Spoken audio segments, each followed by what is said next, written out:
He ruled the mat with ego and noise, until one silent kick shattered everything he thought he knew. Rex Vulcan demanded to see a real kick. He got one, delivered so perfectly it stopped the room cold. 6 seconds, one breath, a lifetime of discipline, unleashed in total silence. Welcome to Chuck Norris Heroics. Let's uncover what really happened. The harsh fluorescent lights of the Apex Combat Arena seemed to amplify every grunt, every thud of a shin pad against a heavy bag, every sharp crack of a glove hitting a focus mitt. The air was thick with the smell of sweat, disinfectant, and something metallic that might have been ambition or just old gym equipment. Mirrors lined one entire wall, reflecting a chaotic ballet of aspiring fighters, their bodies glistening, their faces taut with exertion. Dominating the center of the main mat was Rex Vulcan, the undisputed king of Apex. His physique was a roadmap of dedication, muscles sculpted and defined under a tight, branded performance shirt. His movements were explosive, theatrical, each kick arcing high with a dramatic whoosh, each punch snapping with a sound deliberately amplified for effect.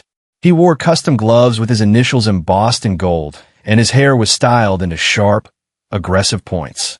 Around him, a circle of younger, less experienced fighters watched, a mixture of awe and fear in their eyes. Rex was demonstrating a complex spinning hook kick, a move that looked devastatingly impressive but required a level of athletic showmanship that often overshadowed pure technique. He landed it with a flourish, his students erupting into appreciative applause. He basked in it, a predatory grin spreading across his face. "See that?" he boomed, his voice echoing through the cavernous space. "That's how you dominate. Pure power, pure intimidation. The fight's over before it even begins." He strutted around the edge of the circle, his eyes scanning his disciples. "Most of you," he sneered, "are still throwing pillow punches. You lack the killer instinct, the fire." Tucked away near a row of dusty punching bags, almost blending into the shadows by a rack of mismatched weights, an older man sat on a worn utility bench. He was dressed in simple, dark jeans and a plain, unassuming work shirt, its sleeves rolled up to his forearms, revealing a quiet strength that didn't need to announce itself. His silver-streaked hair was neatly combed, and his face, etched with the lines of time and experience, held a calm, observant expression. He wasn't watching Rex with the rapt attention of the students. Instead, his gaze seemed to drift, taking in the whole environment. The frayed ropes of the boxing ring in the corner, the way a nervous young woman repeatedly adjusted her hand wraps, the almost imperceptible wince of a teenager after absorbing a poorly taught body shot from partner. This was a man who saw not just the spectacle, but the substance, or lack thereof. Rex, in his triumphant sweep of the room, finally noticed the quiet figure. He paused, his grin tightening slightly. Spectators weren't uncommon, but this one didn't fit the usual mold of starstruck fans or aspiring hopefuls. There was a stillness about the older man that Rex, in his hyperkinetic world, found vaguely unsettling, though he'd never admit it. He decided to use the moment. "We even get the grandfathers in here now," Rex announced, a mocking edge to his tone. "Come to relive the glory days, old-timer? Or maybe pick up a few new tricks?" A ripple of sycophantic laughter went through his students. The older man didn't react, his gaze steady, offering no offense, no deference, just a quiet, unwavering observation. This lack of reaction seemed to irk Rex more than any retort could have. He needed to be the center, the sun around which all other planets in his gym revolved. The older man, whose name was simply known as a whisper of legend in circles far removed from the flashy theatrics of Apex Combat Arena, continued his silent assessment. He noted the way Rex Vulcan's students flinched slightly when his voice boomed, the subtle hesitation before they attempted a technique he demonstrated, as if anticipating correction that was more about asserting dominance than imparting knowledge. He saw the raw talent in some of them, unrefined, undirected, sometimes even misdirected by the emphasis on spectacle over substance. Rex, still feeling the subtle challenge of the older man's unwavering gaze, decided to amplify his own performance. He called forward a younger, slighter student, a boy named Leo, barely out of his teens, who looked perpetually nervous. "Leo," Rex barked, "show the old man what a real sidekick looks like. The kind we teach here. The kind that wins fights." Leo, visibly intimidated, stepped forward and threw a hesitant side kick toward a heavy bag. It was technically adequate for his level, but lacked conviction. Rex scoffed dramatically. "Pathetic. Is that a kick, or are you trying to dust the bag?" "Look here, Grandpa," he said, directing his words to the silent observer, but intending them for the entire room. "This is how Apex does it." Rex launched into a series of side kicks, each one faster, higher, and louder than the last. He grunted with each impact, his face contorting into a mask of aggression. The bag swung wildly on its chains.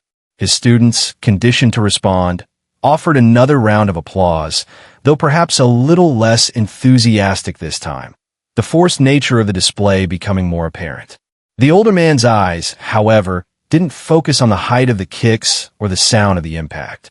He watched Rex's balance, the slight over-rotation in his hips, the way his supporting foot lifted almost imperceptibly, sacrificing stability for show.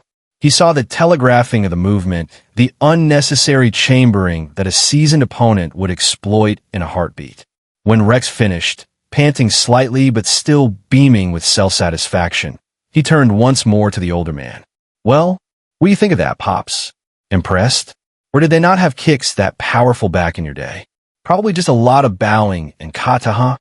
The older man slowly rose from the bench. He didn't move with the explosive energy of Rex, but with a fluid, deliberate grace that spoke of a lifetime of honed movement. His posture was straight, his shoulders relaxed. He took a few unhurried steps towards the edge of the mat, his worn boots making little sound on the concrete floor. "Power," the older man said, his voice quiet but clear, cutting through the lingering echoes of Rex's grunts, "is not the same as force. And a kick is more than just a leg in motion." His gaze swept over the students, then settled on Rex. "What you showed was a display, not necessarily an effective weapon." Rex's face darkened. The casual, almost academic dismissal of his prized technique stung his ego far more than a direct insult. "Oh, is that right?" Rex sneered, stepping closer. "And I suppose you, in all your ancient wisdom, know what a real kick is." The older man met his gaze, his eyes like polished steel. "I've seen a few," he replied evenly. The tension in Apex Combat Arena ratcheted up several notches. The rhythmic thudding of gloves on bags had ceased. Even the whir of the industrial fans seemed to quieten. All eyes were on the two men at the edge of the mat. Rex Vulcan, the gym's brash, theatrical champion, and the quiet, unassuming older man whose calm pronouncements had so thoroughly irked him. Rex felt a surge of adrenaline, a familiar fire that usually fueled his most dominant performances. He mistook the older man's composure for weakness, his quiet words for the ramblings of someone out of touch. "Seen a few, have you?" Rex taunted, his voice dripping with sarcasm. He gestured expansively around the gym. "This isn't some dusty old dojo, Grandpa. This is where real fighters are made. We don't do kata here. We do knockouts." He punctuated the last word by throwing a lightning-fast jab-cross combination into the air, the hiss of his gloves cutting through the silence. The older man remained impassive, his gaze unwavering. This only fueled Rex's irritation. He needed a reaction, a sign that he was getting under the old man's skin. "So, you're a critic now, is that it?" Rex continued, circling slightly, like a predator sizing up an uncharacteristically placid prey. "Easy to sit on the sidelines and judge. Why don't you step onto the mat?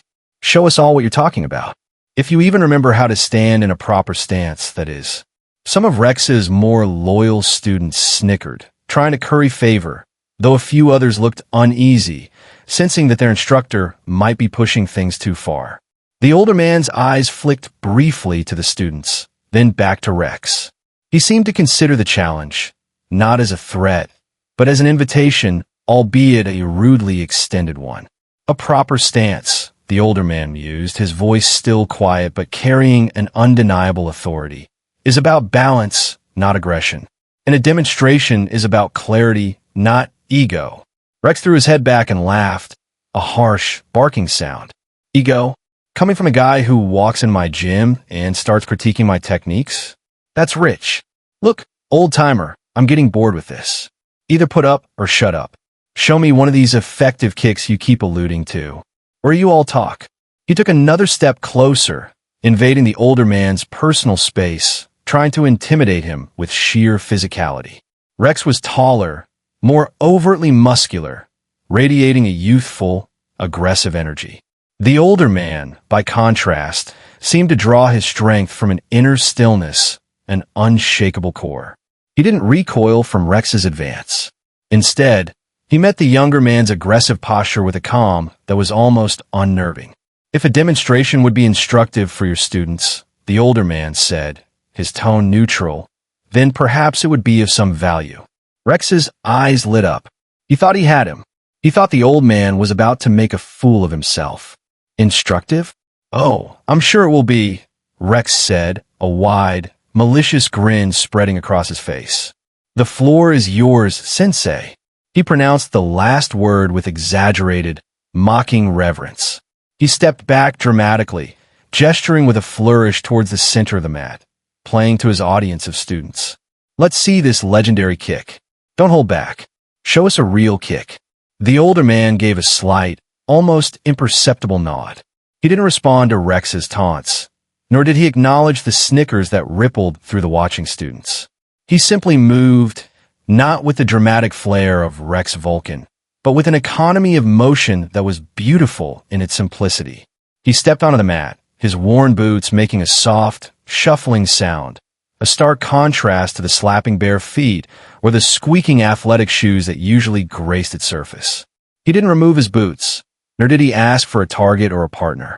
He stood for a moment in the center of the mat, the harsh gym lights casting his weathered face in sharp relief.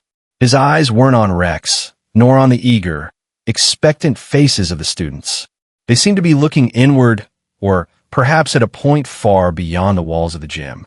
Rex folded his arms, his grin still plastered on his face, anticipating the clumsy, ineffective display he was sure was coming.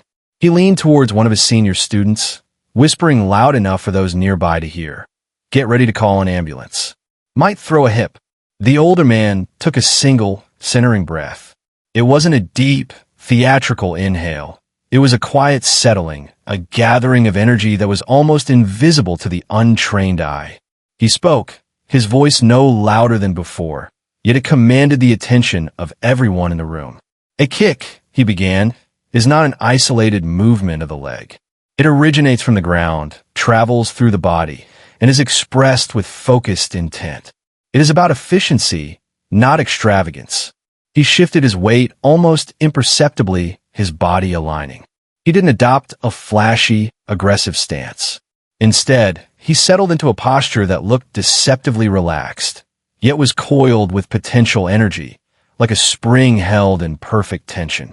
Observe, he said, his voice calm. What happened next was a blur, a moment of such profound, controlled power that it seemed to warp the very air around him. It began not with a wild swing of the leg, but with a subtle rotation of the hips, a grounding of his supporting foot that seemed to draw energy directly from the floor. His other leg, the kicking leg, didn't arc high in a wide, telegraph motion. It moved in a direct, almost impossibly straight line, a piston of controlled force. There was no grunt, no shout, no exaggerated facial expression. Just a whip-crack sound, sharp and sudden, as his foot cut through the air, stopping precisely, with a control that was breathtaking, an inch, no more, no less, from an imaginary point in space directly in front of him, at chest height. The force of it created a distinct whoosh, a displacement of air so potent that a stray strand of hair on a student standing several feet away fluttered. Then, just as quickly, the leg retracted, returning to its starting position with the same flawless control, leaving the older man standing perfectly balanced, as if he had merely shifted his weight. The entire sequence, from the moment he said, "Observe," to the retraction of the kick, could not have taken more than 2 seconds. Maybe 3 if one included the profound stillness that followed. The gym was utterly silent. The mocking grin had vanished from Rex Vulcan's face, replaced by a look of stunned disbelief. His jaw was literally slack. His students were frozen, their eyes wide, their earlier amusement forgotten. The kick they had just witnessed was nothing like the flashy, spinning maneuvers Rex favored. It was compact, brutally efficient, and delivered with a level of precision and power that was utterly terrifying in its implications. It was, in every sense of the word, a real kick. The older man lowered his leg completely, his breathing even, his expression unchanged. He had made his point. The silence that descended upon Apex Combat Arena was absolute, a thick, heavy blanket that smothered every other sound. The whirring fans, the distant traffic, even the collective breathing of the 30-odd people in the room seemed to have ceased. It was as if the world itself had paused, holding its breath in the wake of that single, devastatingly perfect kick. Rex Vulcan stood rooted to the spot, his earlier arrogance and bluster completely extinguished. The smug grin was long gone, replaced by a pale, slack-jawed expression of pure shock. His eyes, wide and unblinking, were fixed on the spot in the air where the older man's foot had stopped, as if he could still see the shimmering displacement of force. He tried to speak, to form a word, any word, but his throat felt constricted, his mind unable to process what his eyes had just witnessed. It wasn't just the speed, or the power, or the precision. It was the utter lack of effort, the calm, almost serene control with which it had been delivered. It was a level of mastery so far beyond his own comprehension that it had shattered his entire perception of what martial arts, and indeed, what he himself was. The students were equally dumbfounded. Their snickers and whispers had died on their lips. Many had their hands clamped over their mouths, their eyes darting between the older man and their now deflated instructor. The boy named Leo, whom Rex had earlier berated, stared with an expression of pure awe. He had seen flashy kicks his whole life, but he had never seen anything like that. It was as if a thunderbolt had struck in the middle of the room, silent and contained, yet earth-shattering in its implications. The older man, in the midst of this profound stillness, simply relaxed his stance. His breathing was even, his composure undisturbed. He hadn't broken a sweat.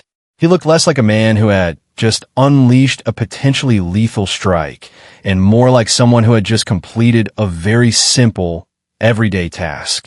He met Rex's stunned gaze, not with triumph, not with condescension, but with that same quiet, unwavering observation. That, the older man said, his voice breaking the spell, though still no louder than before, is one way to express a kick. Its purpose is not to impress, but to end a confrontation efficiently, with minimal exposure and maximum effect. He paused, letting his words sink into the thick silence. Theatrics have their place, perhaps in performance, but in a true engagement, efficiency and control are paramount. Wasted motion is a liability.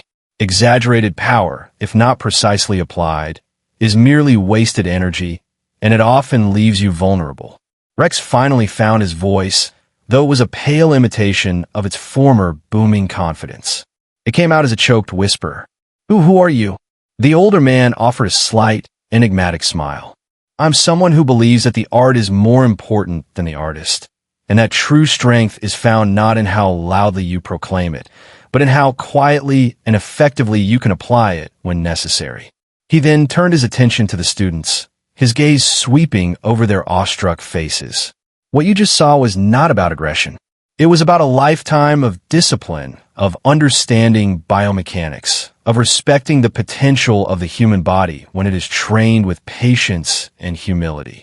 His words were not a boast, but a quiet statement of fact, delivered with the weight of undeniable experience. Rex swallowed hard, his face a mask of confusion and dawning, crushing realization. The entire foundation of his martial arts philosophy, his gym, his very identity, had been shaken to its core in the span of a few seconds by a single, perfectly executed kick from a man he had dismissed as an irrelevant old-timer. The regret was already beginning to curdle in his stomach, a bitter, sickening feeling. He had asked for a real kick, and he had gotten one, a lesson delivered with such profound mastery that it left him utterly speechless and exposed. The profound silence in Apex Combat Arena stretched, broken only by the almost inaudible hum of the fluorescent lights. Rex Vulcan's face, moments before a canvas of arrogant confidence, was now a study in bewildered humiliation. His eyes, usually blazing with self-assured fire, were clouded with doubt and a dawning, uncomfortable respect. He opened his mouth, then closed it again, no words adequate to bridge the chasm of skill that had just been so effortlessly demonstrated. The students, still frozen in their various states of awe, began to exchange furtive, wide-eyed glances. The whispers started then, not of mockery this time, but of hushed, incredulous wonder. "Did you see that? It didn't even look like he moved. My dad talks about guys like that, old masters." The older man, his point made with an economy of motion and words, let the lesson settle. He didn't press his advantage, didn't revel in Rex's discomfiture. His purpose had not been to humiliate, but to illuminate. He saw the flicker of understanding, however reluctant, in Rex's eyes, and the more open curiosity in the faces of the students. He turned slightly, addressing the young people more directly.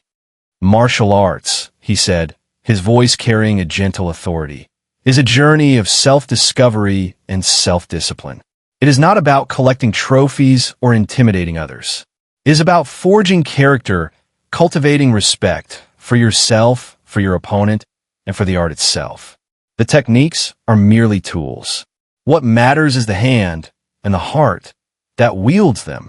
He looked back at Rex, who was still struggling to process the reality of what had transpired. "Your students," the older man continued, "look to you not just for instruction, but for example. What example do you wish to set? One of flashy displays that might impress the uninformed but falter under real pressure? Or one of substance, control, and genuine, humble mastery?" Rex finally managed to stammer. "I don't understand. That kind of control, that speed, where did you learn that?" The older man's expression softened almost imperceptibly. "Learning is a lifelong process. It happens in many places, often in quiet corners, away from the spotlight. It is born of dedication, endless repetition, not for perfection of form alone, but for understanding of principle."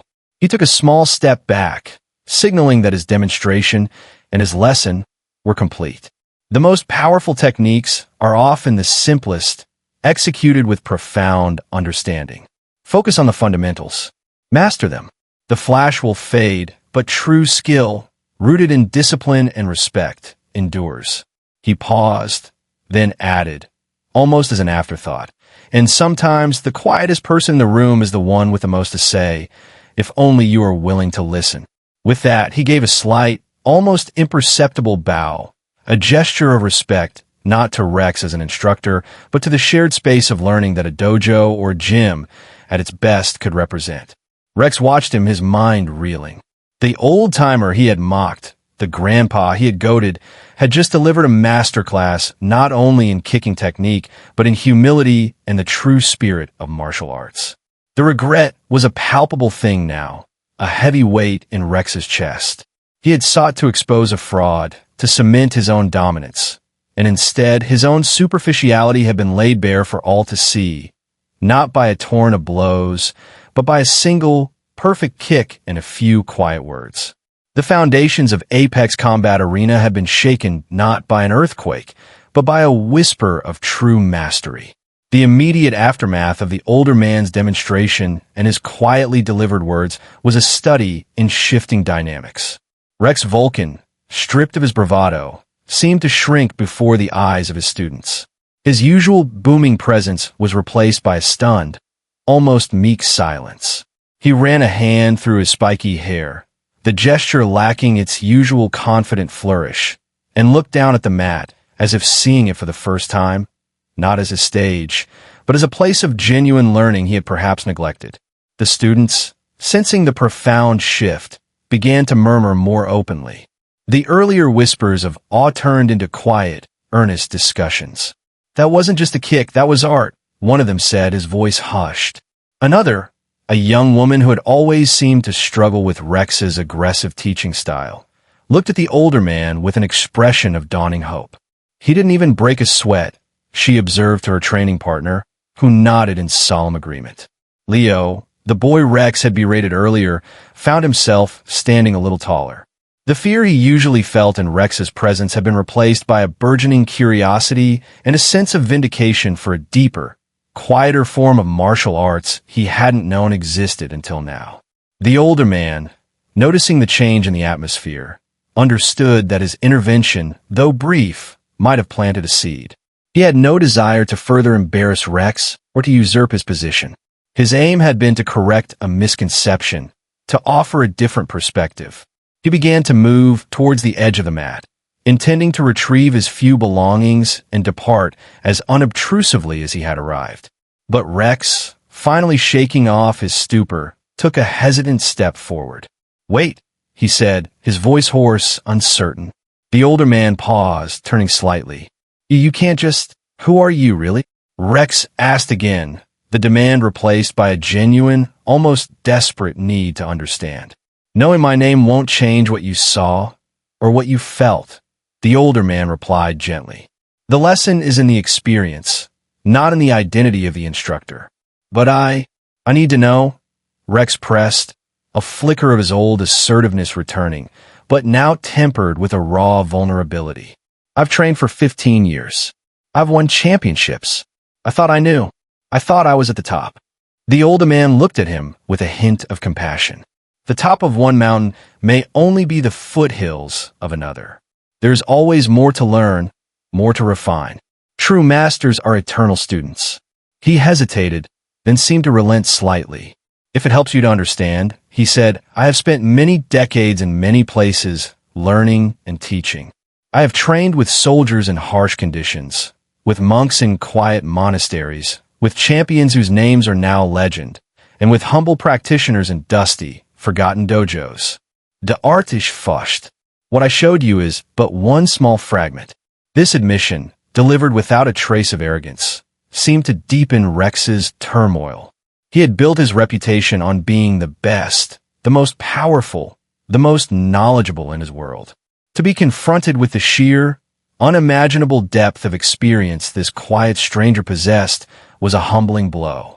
The regret he felt was no longer just about the immediate embarrassment. It was a deeper regret for the years he might have spent chasing spectacle instead of substance, for the students he might have misled with his own limited understanding. He looked at his own hands, then at the older man. Can you show me more?" he asked, the question barely a whisper, yet it resonated through the now silent gym with the force of shout. It was the sound of an ego cracking, of a mind opening, of a fighter for the first time, truly asking to learn. The older man considered Rex Vulcan's hesitant request. His eyes, which had been sharp and focused during the demonstration, softened with a hint of something akin to approval, or perhaps just understanding. This was the moment of potential change, the crack in the armor of arrogance through which genuine learning might seep. "More?" he repeated, his voice thoughtful. "The desire to learn is the first step on a longer path. But what I have to teach is not learned in a single demonstration, nor is it about accumulating techniques." He paused, letting his gaze drift over the students who were now listening with rapt attention, their earlier fear of Rex replaced by an intense curiosity directed towards this unexpected mentor. "It is about a way of training, a way of thinking, a way of being. It requires patience, dedication, and above all, humility, the willingness to empty your cup, no matter how full you believe it to be." Rex nodded slowly, the words sinking in. The usual quick retorts and boastful claims were absent.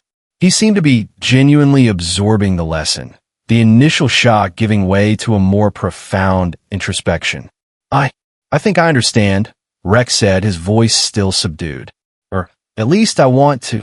Some of the students, emboldened by the shift in their instructor's demeanor and inspired by the older man's presence, began to edge closer. Leo, the young student Rex had earlier humiliated, spoke up, his voice trembling slightly but clear. "Sir," he said, addressing the older man, "that kick, it felt different.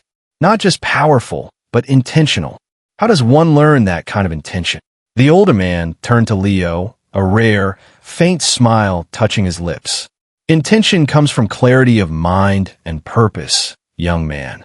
It is the focusing of your spirit, your energy, and your technique into a single, unified expression. It is not about anger or aggression, but about calm, unwavering resolve. You train your body, yes, but you must also train your mind and your spirit. They are inseparable." He then looked back at Rex. "If you're truly serious about wanting to understand more, then the first lesson is this. Reevaluate what you teach, and more importantly, how you teach. Are you building fighters, or are you building egos? Are you fostering strength, or are you cultivating fear?" Rex looked around at his students, seeing them, perhaps for the first time, not as reflections of his own glory, but as individuals on their own paths, individuals for whom he held a significant responsibility. The flashy banners on the walls of Apex Combat Arena, the gleaming trophies in the display case, suddenly seemed less important, almost hollow. I've made mistakes," Rex admitted, the confession costing him a visible effort, yet also bringing a sliver of relief. "I focused too much on the show. It is a common path," the older man said, his tone without judgment. "The allure of applause, the thrill of dominance. But true fulfillment in the martial arts lies deeper. It lies in the discipline, in the continuous striving for improvement, not just in skill, but in character." He then turned to leave. "I cannot stay. My path lies elsewhere. But I will leave you with this thought. The greatest opponents you will ever face are not across the mat, but within yourselves, your ego, your impatience, your fear. Conquer those, and you will unlock a strength far greater than any physical technique can provide." He walked towards the exit, his steps as unhurried and deliberate as when he had entered. The students parted respectfully, their eyes following him with a reverence that had, minutes ago, been reserved, however superficially, for Rex. As the older man reached the doorway of Apex Combat Arena, he paused, his hand resting lightly on the frame. He looked back, not at Rex Vulcan, but at the assembled students. Their faces were a mixture of awe, contemplation, and a dawning excitement, the kind that comes with the glimpse of a new and profound possibility. "Remember," he said, his voice carrying a final, gentle admonition, "the journey is long. Be patient with yourselves and with each other. Support one another. The strongest dojo is not the one with the most trophies, but the one with the deepest spirit of camaraderie and mutual respect." He then gave a slight, almost imperceptible nod, a gesture that encompassed everyone in the room, and stepped out into the fading afternoon light, disappearing as quietly and unobtrusively as he had arrived. For a long moment after his departure, the gym remained in a state of suspended animation. The students looked at each other, then at Rex, who was still standing in the center of the mat, his shoulders slumped, his gaze fixed on the empty space where the older man had delivered his devastatingly simple kick. The silence was no longer one of shock, but of profound reflection. It was Leo who broke it. He walked hesitantly towards Rex.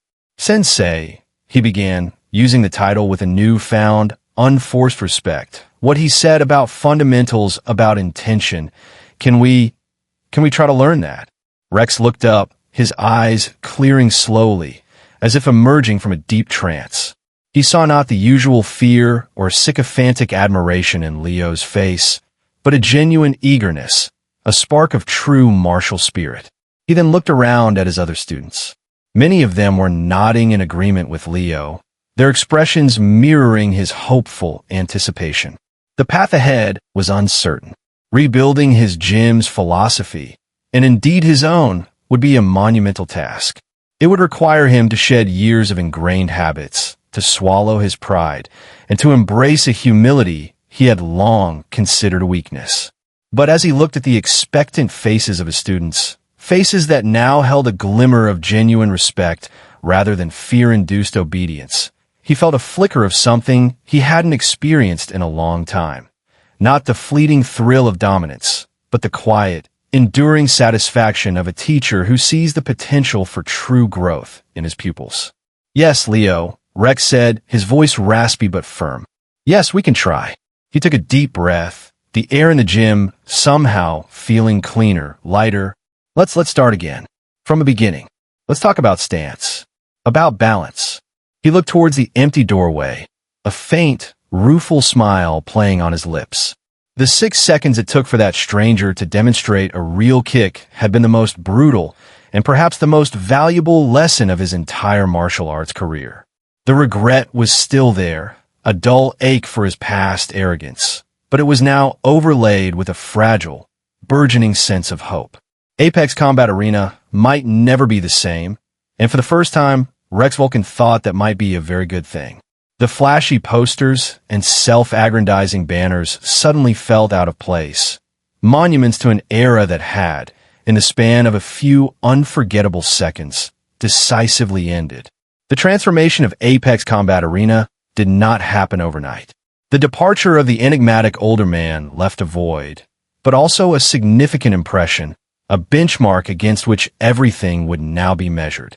Rex Vulcan, humbled and introspective, began the arduous process of dismantling the very culture he had so carefully constructed. The first casualty was his own ego. He started by gathering his students, not for a lecture, but for a conversation. He apologized for his past arrogance, for his emphasis on aggression over true skill, and for the times he had belittled or intimidated them. It was a difficult admission, delivered with a rawness that surprised many, but it was also the first genuine display of leadership they had seen from him. The training sessions changed. The flashy, high-risk maneuvers were shelved. Instead, they focused on the absolute basics: stances, footwork, proper breathing, the generation of power from the core. Rex, drawing from the memory of the older man's words and the visceral impact of his kick, emphasized control, precision, and efficiency. He stopped shouting and started explaining. He encouraged questions, fostering an atmosphere of collaborative learning rather than dictatorial instruction. Some students, those who had been drawn to Apex by the promise of quick, aggressive dominance, found a new approach tedious and drifted away. But those who remained, including Leo and the young woman who had spoken of hope, found a new depth in their training. They practiced with a quiet intensity, their focus internal rather than on external validation. The mirrors on the wall, once used for admiring poses and perfecting intimidating glares, now served to scrutinize technique, to find the subtle imperfections in balance and alignment. Rex even reached out to other, more traditional martial arts schools in the area, something his former pride would never have allowed. He attended workshops, asked questions, and sought advice, slowly, painstakingly, trying to fill the gaps in his own knowledge, the gaps that the older man's effortless mastery had so starkly revealed. He learned about the history of different arts, their philosophies, the lineage of techniques. He discovered that the quiet strength the older man embodied was not an anomaly, but the hallmark of true, lifelong practitioners.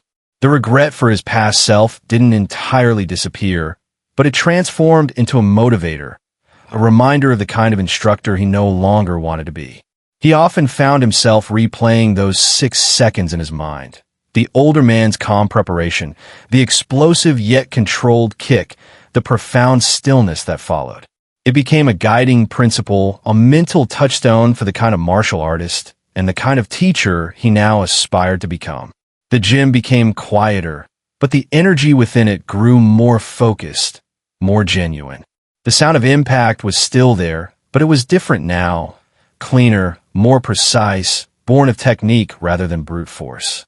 And sometimes, in the midst of a particularly focused session, when a student achieved a moment of true balance and controlled power, Rex would see a flicker of that same profound understanding he had witnessed in the older man's eyes, and he would know that Apex Combat Arena, slowly but surely, was finding its way onto a more authentic path.